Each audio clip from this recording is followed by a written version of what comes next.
ঢাকা বিশ্ববিদ্যালয়ে প্রথমবারের মতো অনুষ্ঠিত হলো পেট কার্নিভাল। ডাকসুকিয়া ডিইউর উদ্যোগ এবং প্রাণী সম্পদ মন্ত্রণালয়ের অর্থায়নে এ আয়োজনে ছিল 441টি পোষা প্রাণী।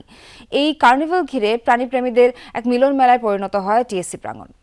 নতুন ব্লেন্ডে আরো রিচ অ্যারোমায় সেলন ফ্যামিলি ব্লেন্ড টে।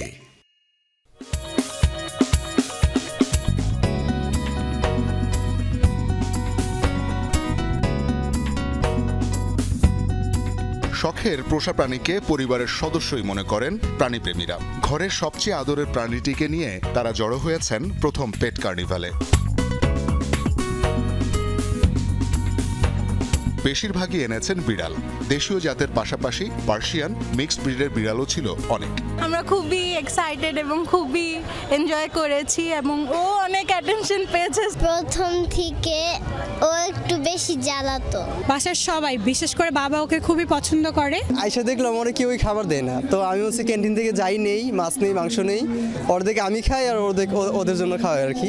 চাইতো কিন্তু উড়ে যেতে পারতে, কিন্তু যায় না, কারণ ট্রাস্ট করে, ভালোবাসে। আগত তুলতুলে তুলার বলগুলোকে কোলে নিয়ে আদর করে মজার সময় কাটান অনেকেই। আমার একটা বিড়াল ছিল, তার নাম ছিল গ্রু। ছেলে একটা বিড়াল, মেল। তারপর সে মারা গিয়েছিল। সব বিড়ালকে দেখে মনে হচ্ছে গ্রু কোথায়। পার্সিয়ান ক্যাট পালি তা না, আমাদের মিক্সড ব্রিড, তারপর রেস্কিউড অনেকগুলা বিড়াল আছে। বাসার বাইরে বের করা হয় না, তো এই সুযোগ আর কি একটু নিয়ে আসা হলো। ওরও যারা জাতিগত সমগোত্র ভাই ব্রাদার আছে ওদের সাথে একটু দেখা করানো হলো। কেউ নিয়ে আসেন পাখি, ককাটেল, ক্যারাকিট, কবুতর, এমনকি মুরগিও এসেছিল কার্নিভালে। কার্নিভালের মজার ইভেন্ট ছিল র্যাম্প শো।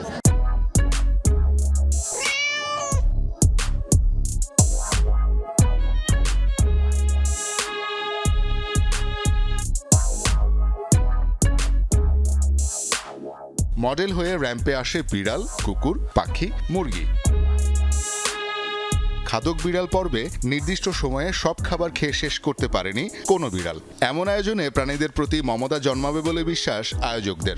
এই প্রাণীগুলোর প্রতি আমাদের একটা দায়িত্ববোধ আছে, তাদের প্রতি আমাদের মমত্ববোধ আছে।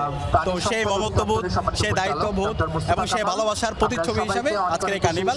এবং এই কার্নিভালের সাথে আমাদের এখানে বিভিন্ন ডাক্তাররা এখানে এঙ্গেজ হয়েছে, বিভিন্ন ডোনাররা এঙ্গেজ হয়েছে।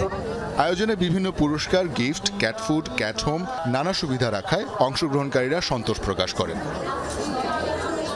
শওকত মঞ্জু শান্ত, যমুনা নিউজ, ঢাকা।